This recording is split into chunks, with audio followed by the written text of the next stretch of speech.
Here is a quick video on how to set up your Netgear EX3110 range extender device with Ethernet cable using my Wi-Fi EXT Genie setup wizard.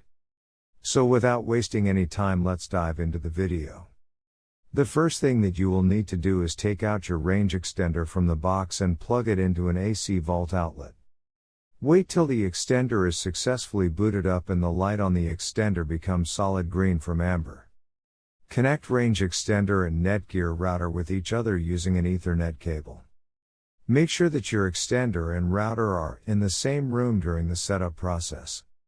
Once it's turned solid green, we can now head toward our laptop and begin configuring our Netgear Range Extender, a C750. You can use any browser you like, such as Internet Explorer, Chrome, Safari, Opera Mini. It's time to open your preferred web browser. Go to mywifiX.net if on Windows device or mywifiX.local, if on Apple device. In case using an Android device, go to 92.168.1.250.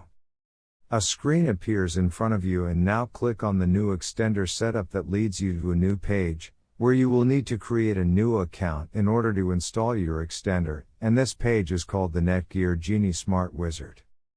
Now fill in all the necessary details such as a valid email address, password. And once you are done, click on the next button.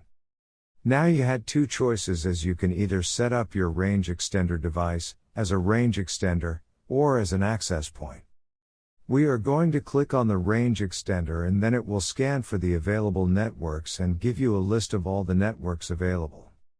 Before heading ahead into the video, in case you are facing any issue with your Netgear range extender device, get in touch with our Netgear experts. Click on the network that you wish to extend. In my case, it's Netgear router, and then it would ask you for the password of your network, and all you will need to do is fill in the password of your existing network. And click on the next. In case if the Wi-Fi password that you just typed in is correct, then your extender will establish a connection between your extender and router. It also allows you to use a different password or use the same password or none at all. If you choose none at all, then anyone will be able to connect with your Netgear extender. I am gonna choose a new password. My Wi-Fi extender name is Paul. You can choose any you like. Now we are successfully done with setting up our Netgear EX3110 range extender. Now go to our taskbar and connect to our newly set up Paul range extender. And open up our browser, and Google appeared, which means our extended network is working. Thanks for watching, and don't forget to smash that like button and hit the subscribe button so that you don't miss any of our videos, and in case face any problem, get in touch with the experts.